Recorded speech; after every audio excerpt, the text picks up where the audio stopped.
Dios es bueno, bueno, para siempre es su misericordia. porque Dios es bueno. Vamos a seguir con el libro de Levíticos. Libro de Levíticos. No hemos terminado con el libro de Levíticos, ya vamos a terminar.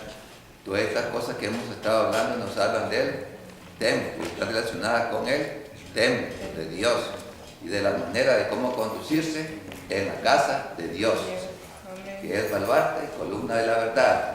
Que el Señor nos ayude a saber cómo conducirnos en la casa de Dios.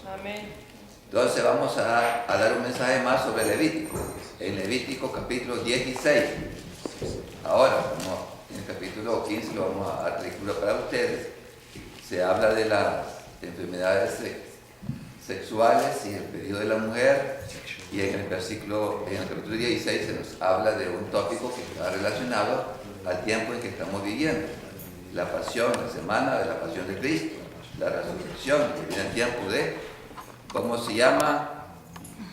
El tiempo de la venida del Espíritu Santo, que después de la muerte y resurrección de Cristo. Pero ahora vamos a hablar una vez más sobre la pasión, porque este pasaje de ¿cómo se llama? Levítico 16 nos habla de la expiación por el pecado. La expiación por el pecado. Hoy, Levítico 16, dice la palabra de Dios que una vez más le habló Dios a Moisés, porque Dios habla. Amén. Porque Dios habla. Amén. A veces hay una cosa que me llama la atención en el tiempo moderno. La gente pregunta mucho cómo podemos reconocer la voz de Dios. Sabe que las personas, y son como el 90% de los cristianos que hay en el mundo, ¿cómo podemos reconocer la voz de Dios? Me dicen a cada rato, o me preguntan. Porque en el mundo que estamos viviendo es bien extraño, porque somos cristianos y todavía no sabemos reconocer la voz de Dios. Pero Dios habla claramente.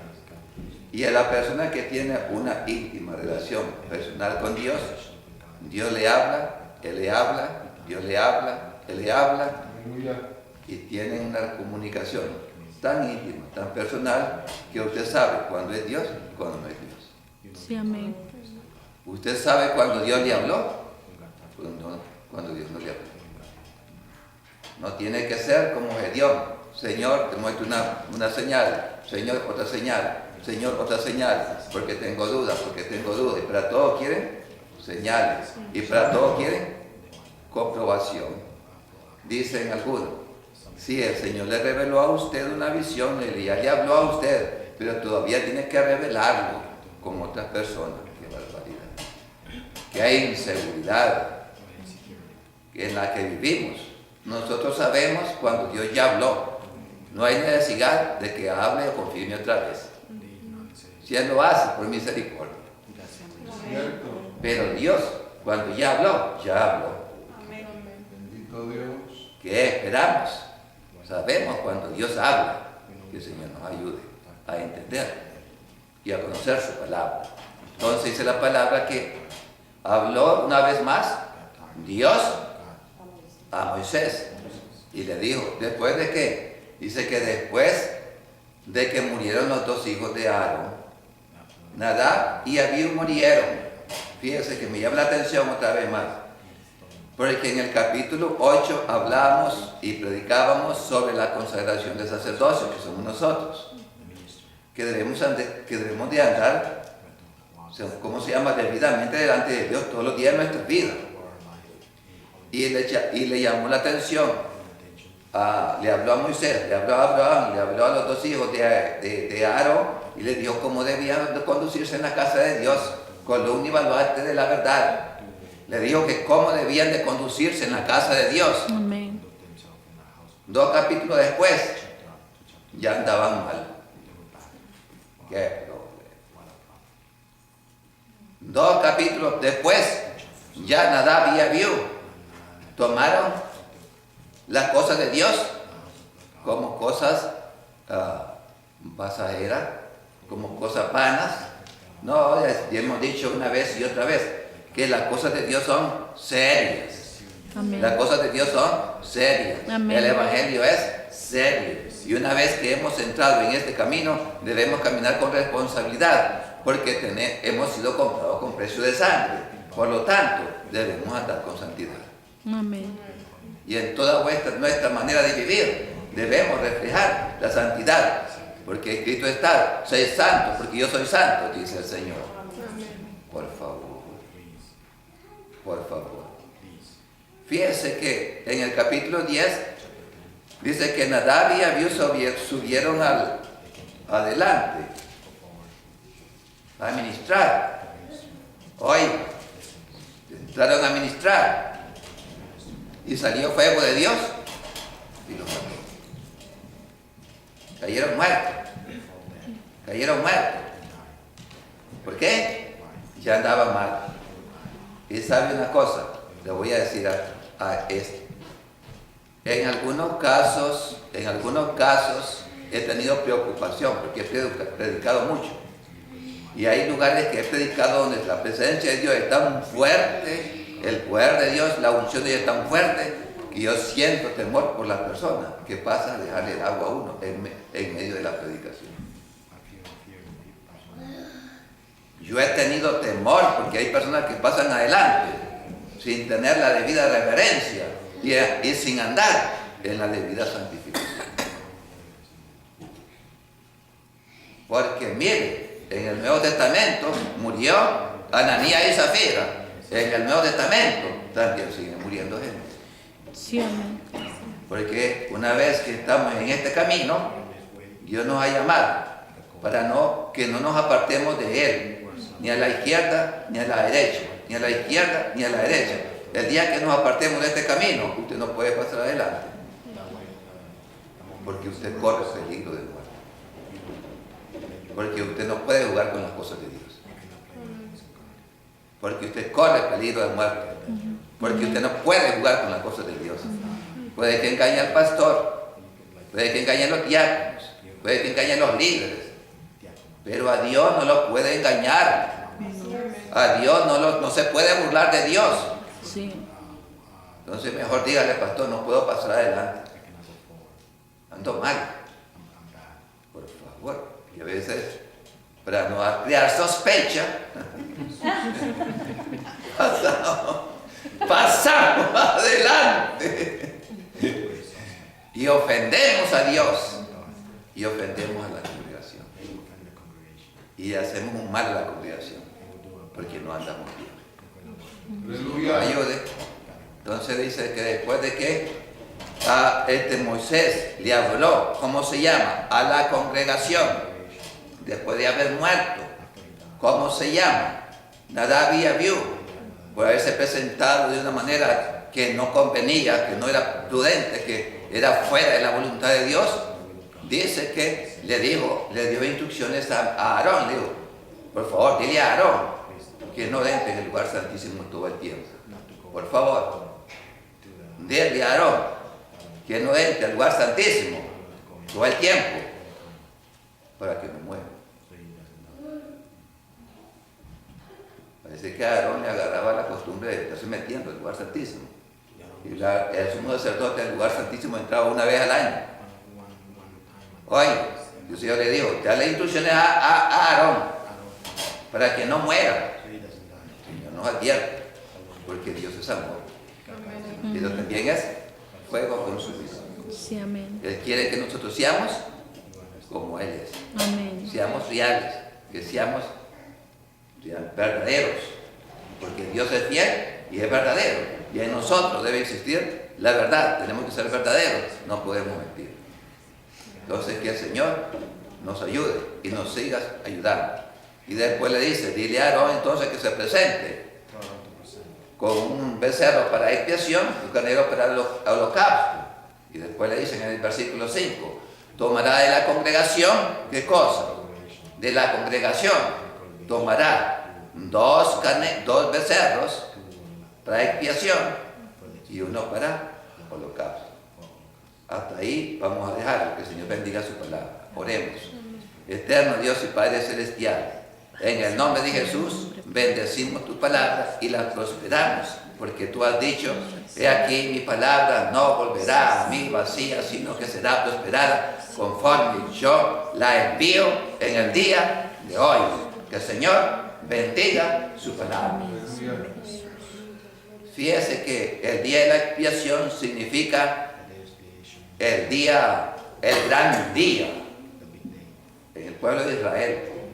El día en que se iba a sacrificar un carnero, un becerro, por los pecados de toda la nación. De toda la nación. Era un día, ¿cómo se llama? Sagrado. Era un día de reposo. En el día en que cayera ese día, era día de reposo como un sábado. La gente no podía hacer nada. Un día de reposo. Era día sábado. Era día consagrado para Dios. Gloria. Se le llama también el día de Yom Kippur, el día de la expiación por los pecados de la humanidad. Y me llama la atención porque lo primero que hacía Aarón para hacer la expiación era que se despojaba de sus vestiduras reales. Ya hablamos de las vestiduras, hablamos de una túnica, hablamos de un manto, hablamos de un efod, que es una túnica corta, hablamos de un pectoral, hablamos de una mitra. Todo eso lo saben ustedes mejor que yo. No se lo tengo que repetir, ya ustedes lo saben. El sacerdote se desvestía, se despojaba de sus vestiduras reales y se ponía en cambio una túnica sencillita. Una túnica sencilla que lo identificaba como siervo y siervo de la nación, como un esclavo, como un siervo, no como un príncipe, como un siervo,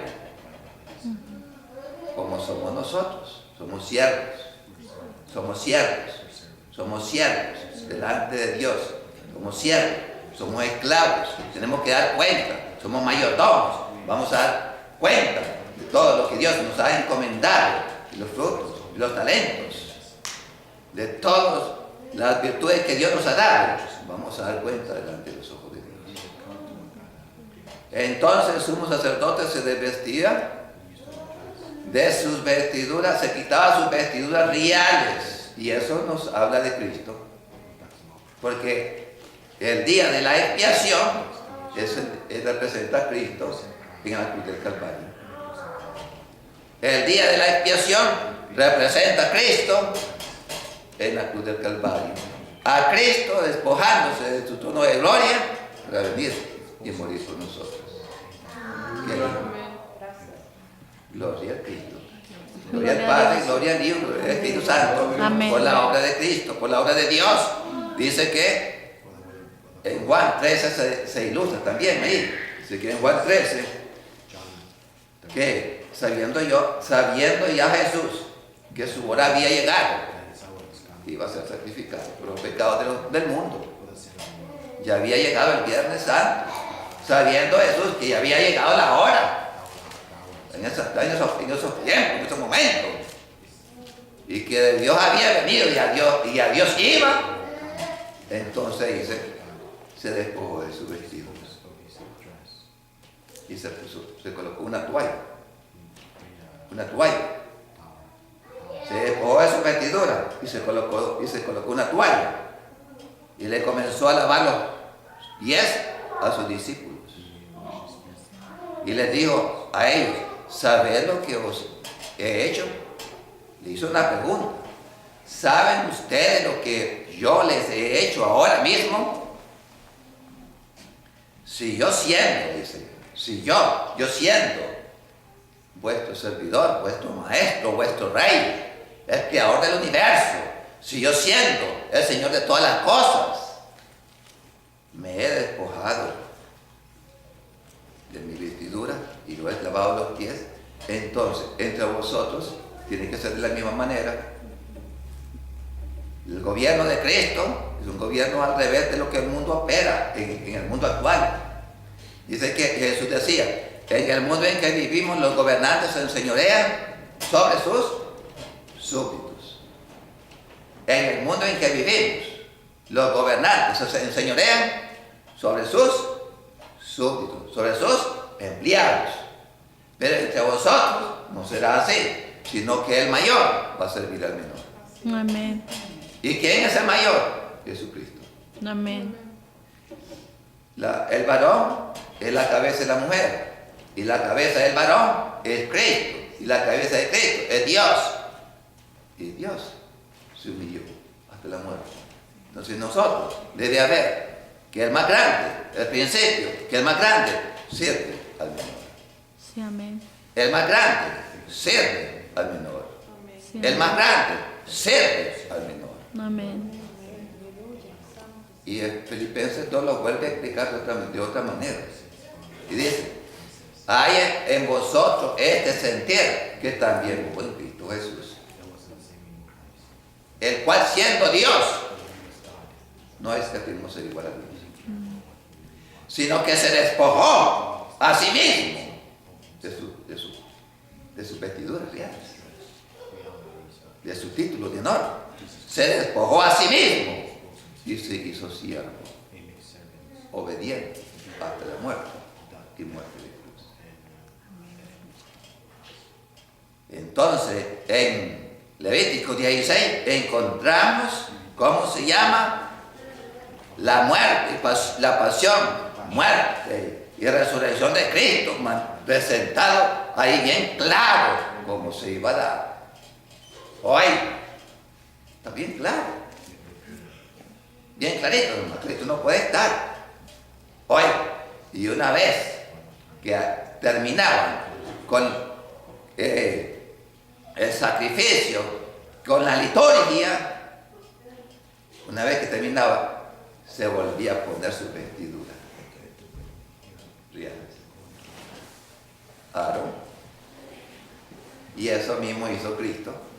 Dice que Cristo, una vez que murió por nuestros pecados, dice que a Cristo se le dio un nombre que es sobre todo nombre. Amén. Para que en el nombre de Cristo se doble toda rodilla.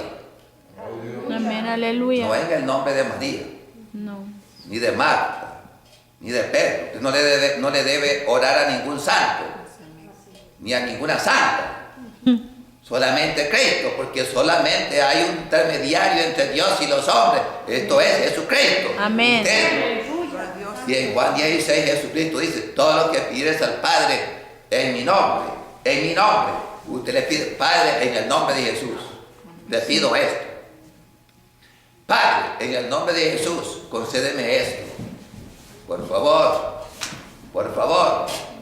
porque muchos evangélicos no han aprendido a orar y todavía le siguen pidiendo y siguen rezando el rosario. Por favor, ya el rosario es paganismo en vivo y en todo color. María no ha muerto por usted. No. Y ella no tiene potestad de perdonar pecado a nadie. No. Por favor, no sigan con esa locura. No sigan, ¿cómo se llama? Enojando a Dios. Porque esa es, como se llama, un oprobio, un menosprecio a Dios. Eso es darle a María el lugar que solamente Cristo se merece. Por favor, solamente Cristo y nada más que Cristo. Amén. Nada más que Cristo. Amén. Aleluya. Nada más que Cristo. Aleluya. Fíjese que en una ocasión me tocó, estando en Centroamérica, ir a una casa que eran, beatos, la gente que son católicos rematados, pero rematados, beatos, llaman. Y no le dejan entrar a nadie, ningún evangélico, solamente sacerdotes, nada más puede entrar y la monja, nadie más. Y los que son bien con ellos, católicos. Y tenía un hijo enfermo, estaba agonizando en el hospital. Y en ese momento entramos nosotros, golpeamos la puerta y se abrió la puerta. y la aflicción de su corazón era tan grande que nos abrieron la puerta. Gloria a Dios. La aflicción de su corazón era tan grande Sí. que se abrió la puerta. Y estaba el cuartito donde nos llevó ella, lleno de todos los santos. Todos los santos que usted pueda concebir. Santo Domingo, Santa Marta, Santa Ana, San Carlos, San Pedro, San José, todos los santos. Y la gran Virgen allí. Ay, Señor, que se me puso erizo el pelo. Dije yo, ¡qué barbaridad! Dije, señora, ¿qué le pasa? Porque la veo tan angustiada. Es que mi hijo se está muriendo ahora mismo. Me estoy esperando que me llamen para decirme que llamo yo. Entonces le digo yo, ¿quiere que oremos por él? Porque Cristo, que ya veo yo que ninguno de estos santos le ha dado una respuesta. Porque estos santos están muertos. Pero Cristo está vivo. Amén. Estos santos están muertos. Ninguno de ellos ha podido responder su oración. ¿Sí o no? Sí, me dice, ninguno de ellos. No tienen poder. Son como dice el Salmo 115. Tienen ojos pero no ven. Tienen manos pero no palpan. Pies pero no andan. Lo tienen que andar cargados. ¿No han visto las procesiones que se hacen en Latinoamérica y en el mundo entero? Andan cargando a sus santos. Por favor. Quémenos, dice la palabra de Dios, que hay que quemarlos.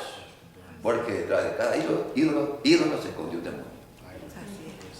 Y la palabra dice que debemos de huir de la idolatría, porque hay poder en la idolatría. Que lo tienta a usted a rendirle culto a los ídolos, los satánicos. Entonces le digo a la señora, ¿me permite hacerle una oración por su hijo que está muriendo? Sí, me dice, hago una oración. Y yo que no puedo, digo, Padre Celestial, en el nombre de Jesús. Oiga, en el nombre de Jesús, que murió en la cruz y resucitó. Amén. Declaro vida allá en el hospital San Juan de Dios. Declaro vida sobre ese niño que está muriendo. Lo rescato de la muerte. En el nombre de Jesús, muerte, retírate. Porque no hay tiempo todavía. En el nombre de Cristo y para la gloria y honra de Dios y de Cristo, sea hecho. En el nombre de Jesús. Padre, te doy gracias porque tú le has conseguido a esta familia su hijo de regreso. Yo lo creí. Amén. Yo lo creí y me fui. Lo creí y me fui. Como teníamos una iglesita allí en ese lugar, teníamos como 60 niños. Fíjese, solo criaturitas llegaban, a 100. Iban creciendo y aumentando. Y el día domingo que pasamos a recoger, los niños, estaba ahí uno que parecía que había salido de la tumba, de la muerte, tan flaquito. Y me dice la señora, salió ella, este es el niño que estaba agonizando. Este es el niño que Gloria estaba a Dios. agonizando. Aleluya. Y yo le he prometido a Dios que Él debe ir al lugar donde usted está. Gloria a Dios. Aleluya. Y de esa manera vino el niño. De esa manera vino la comunidad, porque vio el milagro. Gloria a Dios. Aleluya. La gloria sea para Dios, porque Dios vive. Dios vive. Dios nos ha cambiado. Amén. De mismo, de ayer, de hoy, por los siglos de los siglos. Amén. Aleluya. Oiga una vez más. Entonces,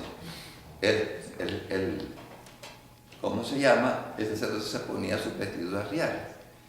Hay un principio hermoso en la humillación, porque detrás de cada humillación hay exaltación. Sí. Es bueno humillarse. Amén. Es bueno ser sencillo. No tenemos por qué ser arrogantes. Es lindo ser sencillo, porque Dios desea a los soberbios, pero da gracias a los humildes. Amén. Oiga, Dios resiste a los soberbios, da gracias a los humildes. El que se humilla será exaltado. El que se exalta será humillado. Sí. ¿Para qué vamos a ser humillados? No hay necesidad. En la iglesia no hay necesidad de andar como soberbios. Aquí no somos pavos reales ninguno de nosotros. Aquí todos somos sencillos. Todos somos ovejas. Y como cordero fuimos llevados al matadero, pero Cristo murió por nosotros. Amén. Gloria al Padre, gloria al Hijo y gloria al Espíritu Santo. Entonces a Cristo se le dio un nombre que es sobre todo nombre, para que en el nombre de Cristo se doble toda rodilla de lo que está arriba en el cielo, aquí en la tierra, debajo de la tierra, y toda lengua confiese que Jesucristo es el Señor. Aleluya. Gloria a Dios, aleluya. Jesucristo es el Señor. Amén. Jesucristo es el Señor. Amén. Y en Isaías 53:12 dice que por cuanto Jesús hizo todo lo que hizo, dice, se le dio parte con los grandes y con los fuertes repartió despojos. Jesucristo, por lo tanto, es el Señor. Aleluya. Jesucristo, por lo tanto. Gloria a Dios. Gloria a Dios, aleluya. Gloria al Padre, gloria al Hijo, gloria al Espíritu Santo. Entonces el sacerdote ¿cómo se llama? Se despojaba de sus vestidos reales, de sus vestidos reales, y después se la volvía a poner. Pero me llama la atención un principio aquí bíblico que es muy necesario. Fíjense que delante de la presencia de Dios nosotros no tenemos por qué andar pomposos, así con grandes vestiduras, con vestiduras ostentosas, como dice por ahí el apóstol Pedro o Pablo, que se visten algunas mujeres anteriormente les gustaba andar luciéndose en la congregación. Por favor. Fíjense, delante de Dios no tenemos que estar ostentados, porque fíjense que cuando Moisés en Éxodo 34 hablaba con Dios, se llenaba de la gloria de Dios. Qué lindo permanecer en la presencia de Dios. Se llenaba de la gloria de Dios, y de tal manera se llenaba de la gloria de Dios que su rostro reflejaba la gloria de Dios, y cuando la gente lo quedaba viendo le molestaba. Gloria a Dios. Tenía que tapar. Pero cuando Moisés entraba en la gloria de Dios, se tenía que quitar el velo. Delante de Dios andamos como somos. Sí, amén. No tenemos que andar como somos. Fíjense que yo me he visto en el Espíritu, que es espiritual. Yo me he visto en el Espíritu, caminando y andando, haciendo la obra del Señor en el Espíritu. Y fíjense, cuando yo me veo en el Espíritu, me veo tal como Adán y Eva. Natural. Como un niño se ve cuando es chiquito, no tiene nada que esconder, sin vergüenza ni nada. Y ya cuando dentro se me olvida a veces que ando delante de la presencia de Dios, estoy así, sin nada, con mi cuerpo, con mis vestiduras naturales que Dios me dio. Pero cuando se me olvida y pum, entre la gente, entonces me da la reacción de vergüenza, porque la gente es diferente. La gente tiene un corazón pecaminoso y ven y juzgan. Y entonces uno se tiene que cubrir. Pero eso no es la voluntad de Dios. Va a llegar un tiempo que vamos a estar como Dios nos hizo. Y como hizo a Adán y a Eva. Con la gloria de Dios. Y no se avergonzaba uno de los otros. Señor nos ayude. Y nos permita cómo es andar en su presencia. Y cómo es y qué diferente es cuando uno anda entre el pueblo que todavía tiene cosas que son de la carne y que no pueden ver las cosas de una manera espiritual sino carnal. Que el Señor entonces nos ayude. El primer punto, es decir, en primer lugar, el sacerdote que hacía se despojaba de sus vestiduras reales, pues se las volvía a poner. Y en segundo lugar, ¿qué se hacía? Se traía un becerro para hacer expiación. ¿Por qué? Por los pecados de Aarón. ¿Qué problema? Aarón no se podía presentar delante de Dios sin ofrecer un becerro por expiación por sus pecados. ¿Qué problema? De los sumos sacerdotes de antes. ¿Qué problema? El sumo sacerdote no estaba limpio. En un año ya había ensuciado sus vestiduras. En un año ya estaba sucio. Tenía que ofrecer primero expiación por sus pecados. Se mataba un animalito, él ponía sus manos sobre el animalito, como ya de costumbre lo hemos visto anteriormente,